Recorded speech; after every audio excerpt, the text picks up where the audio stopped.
Barbarian Hut in a nutshell. Barbarian Hut is a card that exists in Clash Royale.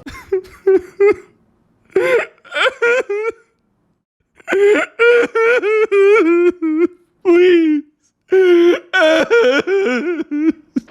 Dude, you okay? Pull it together, man.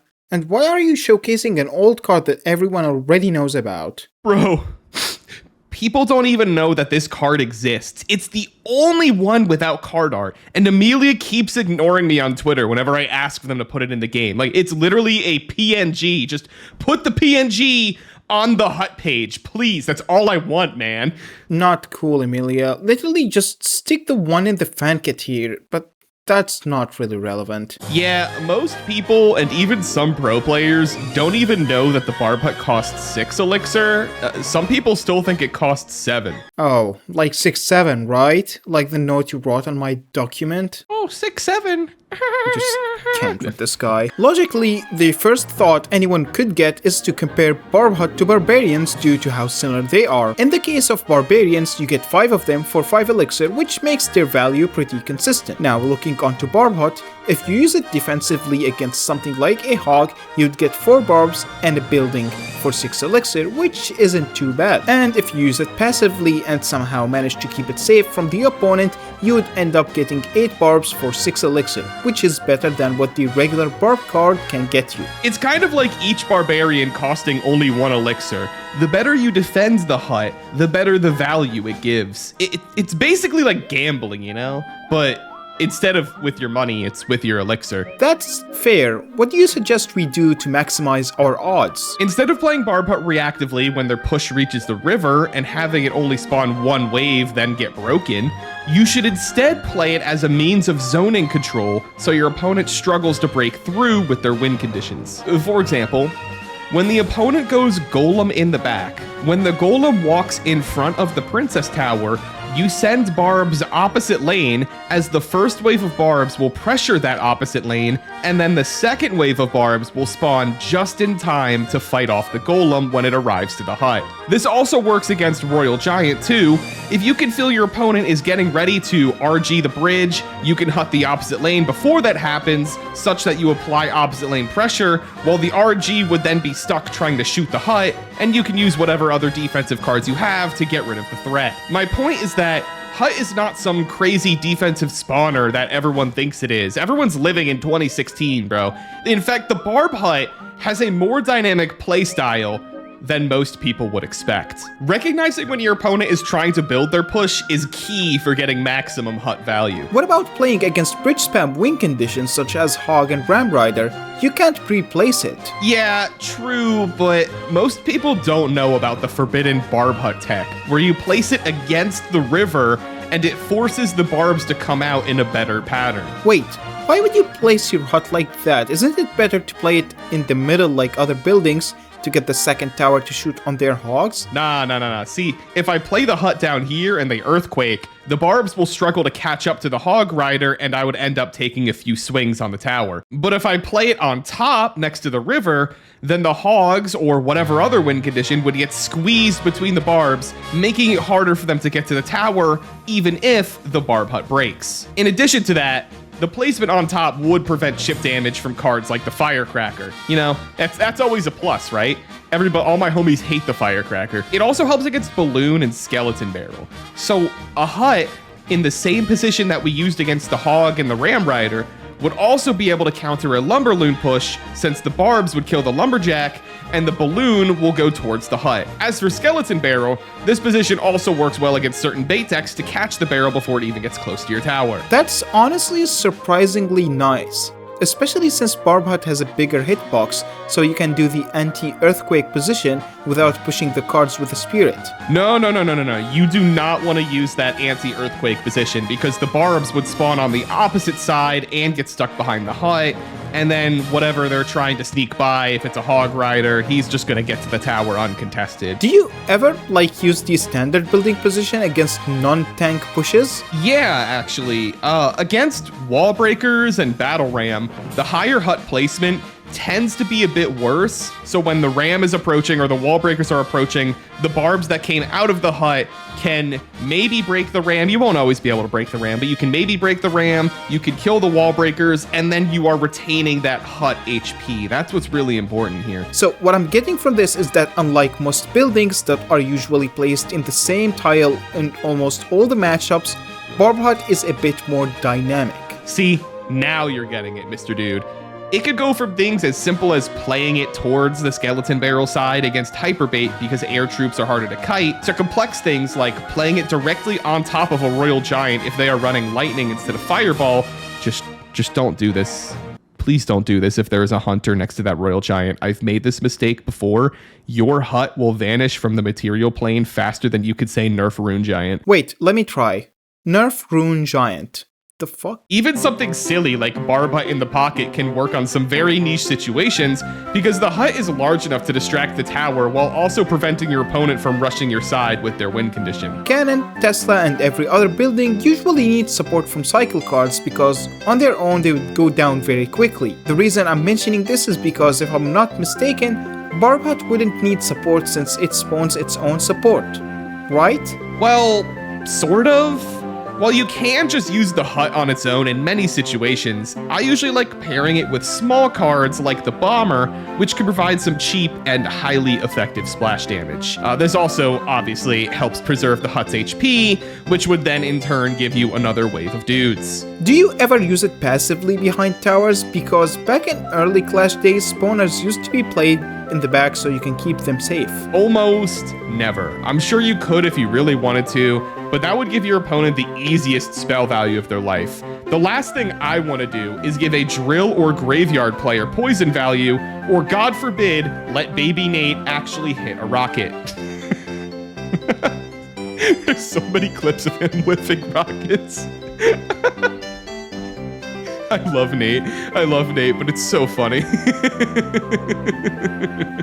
Damn, I want to join the Barb Hut army. What decks work best with Barb Hut? Every deck can have Barb Hut if you're brave enough, Abdod. Every deck can run Barb Hut. My favorite Hut deck of all time takes advantage of Royal Recruits and Archers.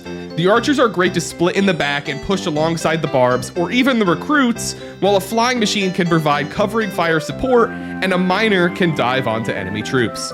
Historically, I used this with Void, Barb Barrel, and Goblin Curse, but sadly, the Clash devs hate to see a Barb thriving, so they had to nerf my poor Goblin Curse. I still use it, I'm just salty about it. Goblin Drill is also a great option because it's a win condition that acts as a building and can help in a pinch if your opponent rushes you with a Hog Rider or even a Prince while your hut is out of cycle. I feel like I don't have to elaborate much on why Goblin Drill is good, but this is the most slept on combo with Barb Hut, as I opt to use Goblin Curse over Poison, and that combined with an Evo Snowball can usually take out a Princess Tower in one fell swoop. What about heavier decks? It's kind of what I like playing. I just enjoy Mini P.E.K.K.A. and Beatdown. Yeah, man. Golem and Barb Hut works wonders since you can defend with the first wave of Barbs, and then the second wave can strengthen a Golem push. The Golem, in general, provides a lot of cover for the Barbs to go on offense. Just watch out for the Evo Executioner. Hut also works in Hound decks because it provides a very hard to spell away option for ground coverage while acting as fireball bait for Skeleton Dragons or Flying Machine. Typically with Lava Hounds though, you would want to run a Miner instead of the Balloon, since Executioner or other splash cards can really wall your push. So the Miner lets you distract whatever that defensive card they have is, while your Barbs and the Lava Pups or whatever else you have can just go to town. The Dowki, I think I'm saying it right, but he succeeded in the 20-win challenge by playing Lava Hound, Hut, Miner, Baby Dragon, Evo Inferno Dragon, Evo Barbs, Fireball, and Arrows. I fell short at 17 wins using my Lumberloon Hut deck that had Vines and Evo Baby Dragon. And no, Abdod, Elixir Golem and Barb Hut doesn't count. That is cheating. No Elixir Golem? Well, there goes my plans. How am I supposed to know which cards to put with my Barb Hut deck? No worries, Mr. Dude. I'll help you out. Why do you have 9 fingers on one hand? First, you need to understand what it is that the Barb Hut does. It's basically like how Mega Knight and P.E.K.K.A.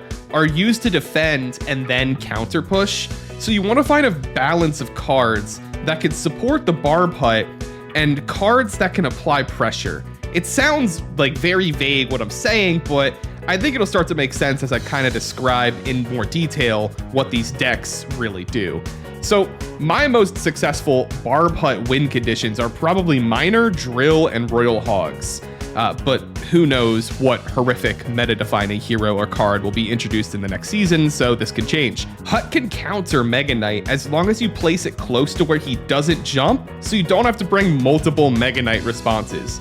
It's more about the timing and the placement of the hut to really optimize those men going to town. When someone inevitably does go for bats on top of their Mega Knight, that's usually why I carry a Goblin Curse, or you can have an E-Spirit.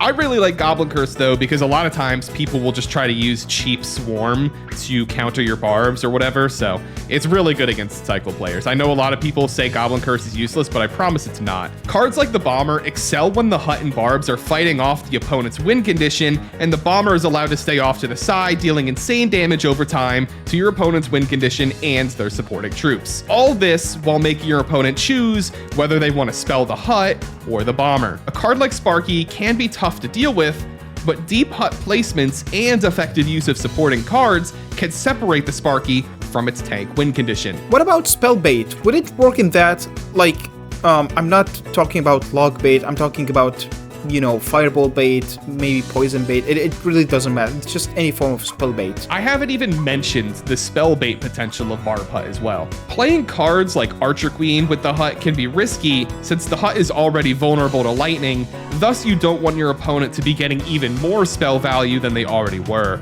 Fireball isn't as big of an issue since they recently buffed the Barbarian HP and they now survive it, but there are also plenty of supporting cards that can exploit the fireball bait nature of the Hut, like Musketeer, Mother Witch, Furnace. There's a bunch of them, and this is where Royal Hogs really start to shine in a Barb Hut deck. Rocket almost gets no value against the Hut because since in theory it is an even elixir trade, but in reality, you will never realistically be able to time a perfect Rocket against a Hut. It's just never gonna happen. You can use Rocket weak cards like the Executioner in your deck. You just have to be mindful of what spells your opponent has. Elixir Pump can work if you really want it to, but most of the time you aren't gonna get the value you really want from it.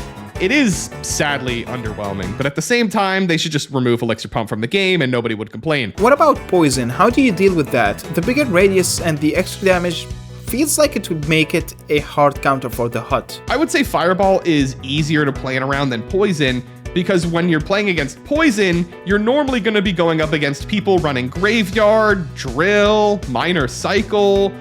Against Poison Cycle, you may have trouble figuring out when and how you're supposed to get the Hut down, but from my experience, I think this is a rare time to play the Hut somewhat offensively. Hut the bridge, Hut the bridge, Hut the bridge.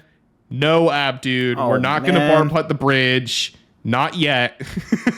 To avoid letting the opponent cycle poison on your tower and your Hut, you could put the Hut against the river going opposite lane that your opponent's attacking. This mainly comes into play during double or even triple elixir, but it can very quickly start to overwhelm your opponent as they just can't keep up with the spell cycling. They're not getting the spell cycle value that they want. Well, what spells do you usually play with it? Since the Hut is expensive, I usually don't like playing spells like Lightning, since it can lead to very awkward hands and inefficient cycles.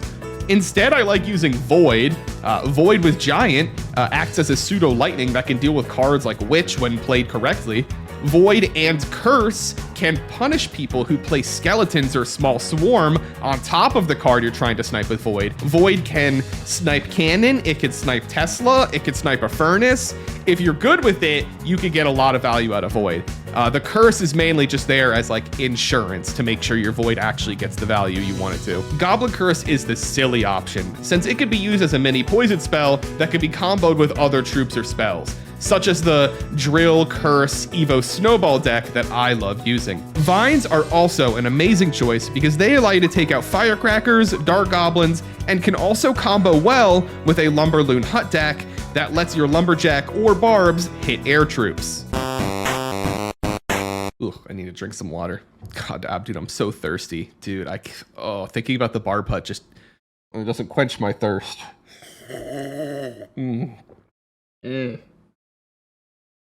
Oh, delicious water. Excuse me, Abdod. My eyes are up here, okay? My eyes are up here. Stop looking at my jiggling titties. Okay. We're probably gonna like get crucified or something by the community. We're spreading barb hut propaganda. My favorite hut dick.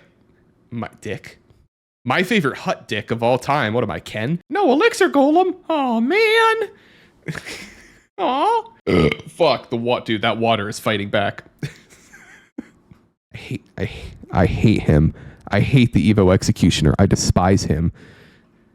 I mean, except when the Evo Executioner is in my deck. When I'm using the Evo Executioner, he's cool. But if my opponent's using him, then my opponent deserves to die. Thanks for the lesson, Mr. Huttington. With those in mind, I made my first barb hut deck that I'll be testing.